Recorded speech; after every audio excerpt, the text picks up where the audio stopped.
Assalamualaikum warahmatullahi wabarakatuh. Jumpa lagi bersama saya Najma, dosen Fakultas Kesehatan Masyarakat Universitas Sriwijaya. Hari ini kita akan membahas tentang epidemiologi dasar atau basic epidemiology. Apa sih yang perlu teman-teman ketahui? Hal-hal yang mendasar yang akan kita pelajarin dalam epidemiologi. 3 hal penting yang akan kita pelajarin. Pertama, definisi epidemiologi. Yang kedua, sekilas tentang sejarah epidemiologi. Yang ketiga, apa sih tujuan kita belajar epidemiologi? Ini adalah beberapa film, kalau teman-teman bisa nonton di YouTube, tentang epidemiologi dan wabah penyakit. Jadi kalau teman-teman sekarang kita ada tentang COVID-19, teman-teman coba deh nonton tentang film yang dirilis pada tahun 2011 yang berjudul tentang Contagion.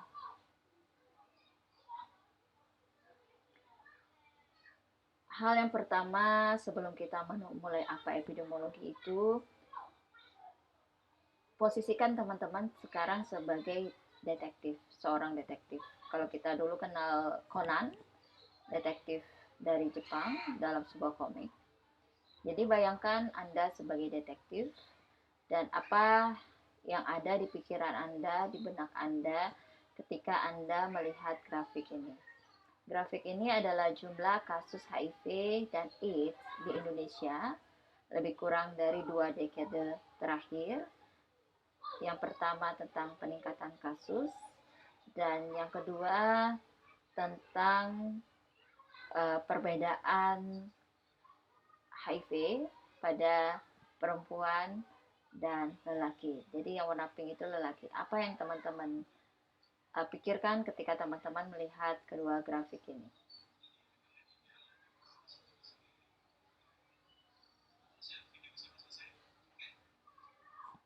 Mari kita identifikasi kasus HIV/AIDS berdasarkan sekilas 2 grafik itu. Beberapa pertanyaan yang bisa jadi muncul dari benak kita sebagai detektif epidemiologi. Bagaimana gambaran distribusi HIV di Indonesia? Apakah karakteristik orang dengan HIV itu, kalau ditinjau dari jenis kelamin, apakah perempuan lebih tinggi daripada laki-laki atau sebaliknya? Bagaimana dengan umur?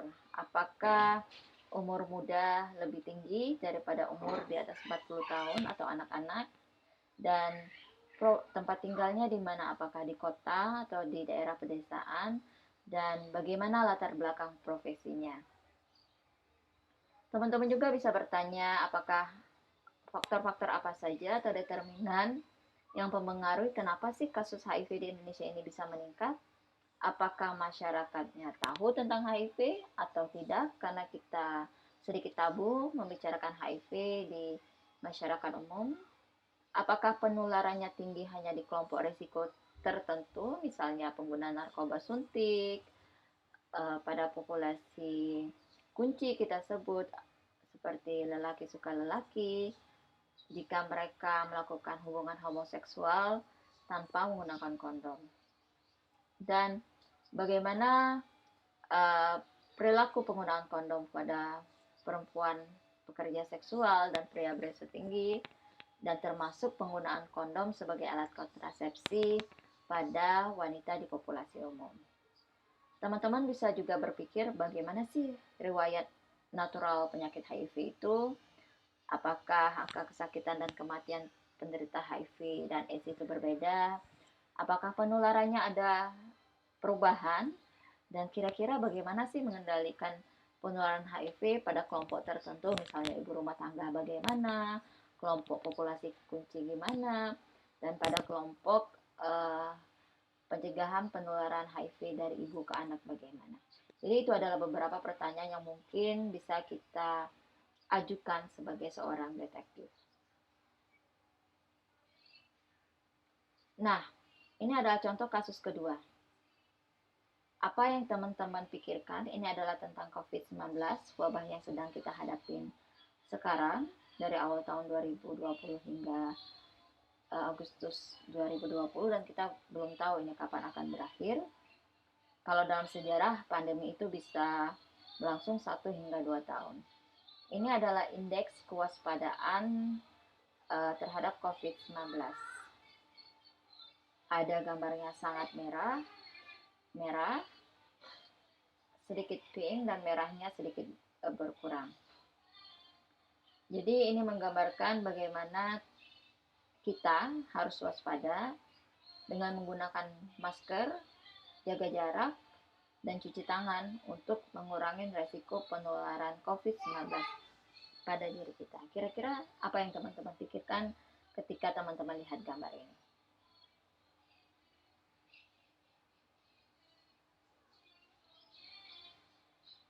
Oke, teman-teman bisa menuliskan sebagai detektif nih. Kira-kira dengan melihat peta persebaran COVID-19 di Indonesia dengan berbeda kewaspadaan, apa yang perlu teman-teman catat sebagai seorang detektif epidemiologi? Silakan, saya kasih waktu lebih kurang 5 menit untuk menuliskannya.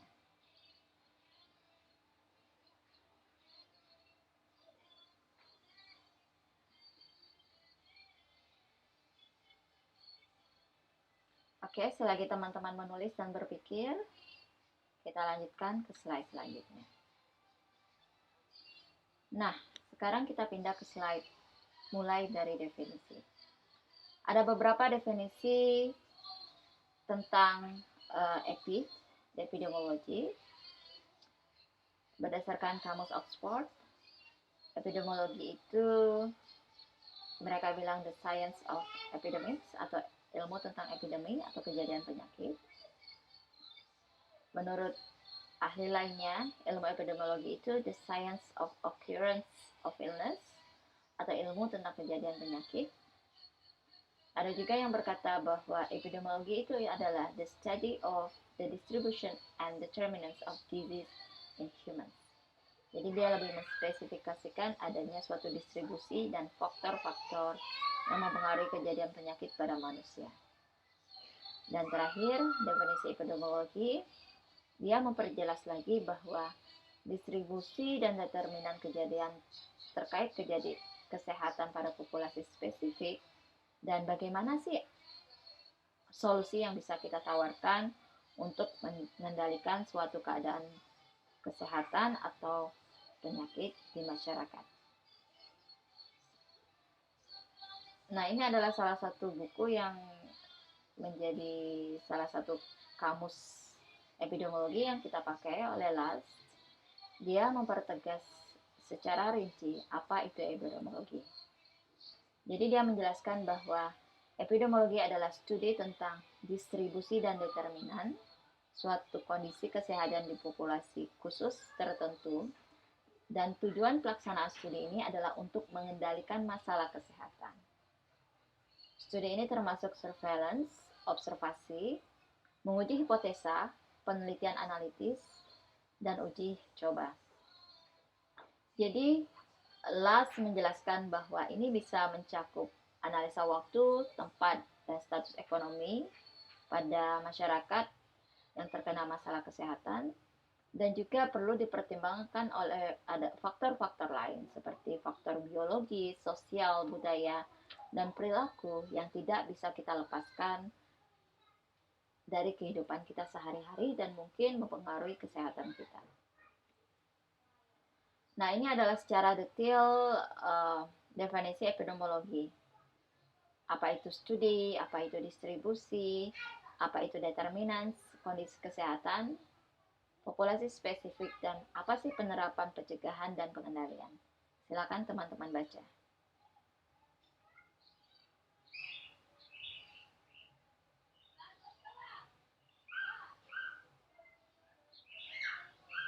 Jadi, bisa teman-teman simpulkan bahwa epidemiologi itu adalah ilmu yang secara sistematis. Tidak hanya kita observasi, tapi kita juga melakukan penelitian dan memberikan solusi, dan berdasarkan waktu, orang, tempat, dan juga kita harus menganalisa faktor-faktor baik individu maupun sosial hingga genetik yang bisa mempengaruhi kondisi kesehatan kita, baik tingginya angka kesakitan, seperti tadi HIV, COVID-19, dan populasi apa sih yang rentan terkena pada suatu penyakit. Dan ingat, investigasi yang kita lakukan ini untuk memberikan solusi. Apakah yang harus kita lakukan melakukan promosi kesehatan dengan metode tertentu berdasarkan budaya lokal, atau lebih fokus ke pengobatan. Itu adalah yang akan kita beri solusi untuk mengendalikan penyakit atau kondisi kesehatan tertentu. Jadi ini adalah secara spesifik penelitian tentang definisi epidemiologi. Jadi epidemiologi adalah ilmu yang mempelajari tentang distribusi dan determinan kejadian penyakit dan kondisi kesehatan lainnya pada populasi umum atau khusus untuk memberikan masukan kebijakan kesehatan dalam rangka mengontrol masalah kesehatan tersebut. Ingat teman-teman, kita mempunyai dana terbatas, sumber daya terbatas, sehingga penelitian ini bertujuan bagaimana kita bisa memfokuskan apa yang kita utamakan untuk mengendalikan suatu kejadian penyakit. Nah, kita pindah sekarang yang kedua. Apa sih tujuan teman-teman belajar tentang epidemiologi? Lebih kurang ada 5 yang akan kita pelajarin sebagai detektif epidemiologi. Yang pertama, teman-teman perlu mengidentifikasi apa sih penyebab penyakit atau faktor risiko terkait. Yang kedua, seberapa luas dampak dari suatu penyakit atau kondisi kesehatan tertentu sehingga teman-teman bisa mengukur tentang beban atau burden yang disebabkan oleh suatu penyakit. Dan kita juga perlu mempelajari riwayat penyakit alamiah dan prognosis penyakit, dan juga mengevaluasi pelayanan dan pencegahan kesehatan yang sudah ada atau yang baru dievaluasi dan menggambarkan hal-hal yang terbarukan. Dan pada akhirnya hasil-hasil investigasi teman-teman itu bisa menjadi landasan untuk memberikan masukan kebijakan kesehatan terkait suatu masalah yang teman-teman lagi investigasi, yang bisa mencakup faktor individu, sosial, dan juga genetik dan lainnya. Oke, coba kita aplikasikan bagaimana definisi epidemiologi tadi dan tujuan Anda sebagai epidemiologis. Jadi contoh kasus HIV/AIDS. Teman-teman ingin menginvestigasi apa sih faktor risiko penyebaran HIV pada populasi risiko tinggi, misalnya di Sumatera Selatan. Teman-teman menentukan kelompok yang teman-teman ingin investigasi, apakah pengguna narkoba suntik, ataukah laki suka lelaki, ataukah pekerja seks komersial, atau bisa jadi pada kelompok-kelompok ibu rumah tangga yang kita pikir bahwa resikonya kecil, bisa jadi tinggi ketika mereka menikah dengan kelompok populasi kunci. Lalu teman-teman menginvestigasi, tadi tujuannya ada beberapa, dan kita aplikasikan dengan fokus penelitian teman-teman. Jadi Anda bisa mengidentifikasi sebaran penyakitnya bagaimana, identifikasi riwayat alamiah penyakit ODA dengan atau tanpa pengobatan antiretroviral treatment, dan teman-teman juga bisa mengevaluasi program HIV/AIDS. Misalnya teman-teman mau fokus ke ibu rumah tangga, apakah semua ibu rumah tangga akan berani melakukan tes HIV ketika hamil? Apakah dia milih tidak tes karena image HIV itu di Indonesia masih tanda kutip, atau masih diimagekan hanya menular pada kelompok risiko tertentu. Lalu dengan menginvestigasi tujuan-tujuan ini, teman-teman akan menghasilkan suatu masukan untuk pengambil kebijakan bagaimana program HIV ini sebaiknya. Bagaimana screening HIV pada ibu hamil bisa diterima pada masyarakat umum, Atau bagaimana promosi kondom bisa diterima pada kelompok teman-teman homoseksual sehingga mengurangi resiko penebaran HIV/AIDS. Nah, contoh kedua, bagaimana kasus COVID-19? Coba teman-teman melakukan analisa. Kalau teman-teman pengen tahu kenapa sih COVID-19 pada kelompok risiko tinggi, misalnya tenaga kesehatan, lebih rentan tertular COVID-19 daripada masyarakat umum, kenapa tenaga kesehatan lebih waspada dengan menggunakan APD lengkap dalam kerjaannya dibandingkan dengan masyarakat umum. Jadi teman-teman bisa menginvestigasi apa-apa yang perlu teman-teman ketahui. Teman-teman silakan menulis apa yang berada di benak teman-teman ketika pengen menginvestigasi faktor risiko penyebaran COVID-19 pada kelompok risiko tinggi, misalnya tenaga kesehatan. Silakan.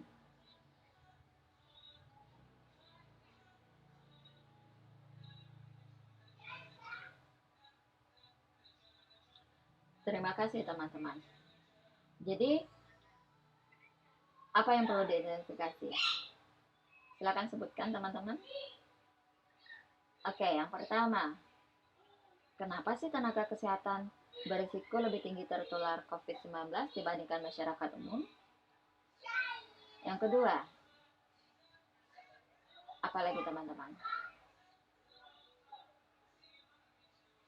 Bagaimana mengendalikan informasi-informasi atau hoax yang menyebutkan bahwa dokter atau tenaga medis mencari keuntungan terhadap COVID-19? Yang ketiga, apakah alat pelindung diri pada tenaga kesehatan tersedia di daerah kota maupun desa, atau hanya pada layanan khusus COVID-19 atau rumah sakit rujukan COVID-19? Yang keempat,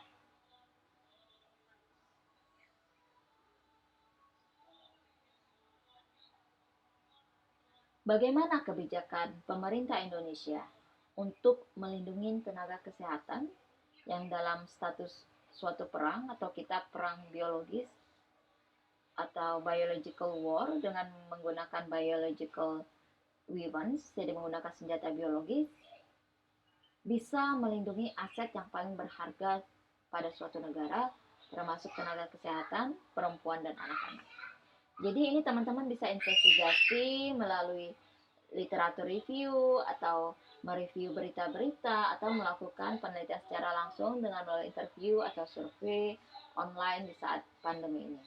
Dan solusi-solusi yang perlu ditawarkan, karena yang perlu diingat bahwa pandemi ini bisa terjadi di masa depan dan dengan virus yang lebih mematikan di kemudian hari. Lalu kita pindah ke sejarah epidemiologi. Ada yang mengatakan bahwa John Snow itu ayah dari epidemiologi. Kenapa bisa demikian? Oke, mari kita pelajarin beberapa sejarawan yang terkait dengan epidemiologi, ilmu kesehatan masyarakat, dan ilmu kedokteran. Hippocrates menyadari bahwa faktor lingkungan dan perilaku dapat mempengaruhi kejadian penyakit. Jadi orang bisa sakit, bisa dari perilakunya, atau faktor lingkungannya yang tidak sehat, atau banyak polusi. Lalu John Grout mengenalkan metode kuantitatif yang bisa digunakan untuk mengetahui apakah bagaimana gambaran dan register data kematian dan kelahiran pada kelompok umur atau jenis kelamin tertentu. Lalu selanjutnya John Snow, beliau menginvestigasi bahwa air minum yang dipasok oleh perusahaan tertentu bisa terkait dengan kejadian kolera di London karena mengandung bakteri-bakteri. Jadi ini adalah tabel kausalitas atau life table yang kita kenal yang dibuat oleh John Grout. Dan ini adalah penelitian John Snow yang membandingkan dua pemasok air minum di Southwark dan Lambert. Dan kita lihat bahwa masyarakat dengan air minum dari perusahaan Southwark lebih berisiko lebih tinggi dibandingkan dengan perusahaan Lambert, angka kematiannya. Untuk tahap awal dari pengenalan epidemiologi ini, teman-teman diharapkan bahwa apa sih definisi epidemiologi? Kenapa teman-teman harus melakukan penelitian terkait dengan pendekatan epidemiologi?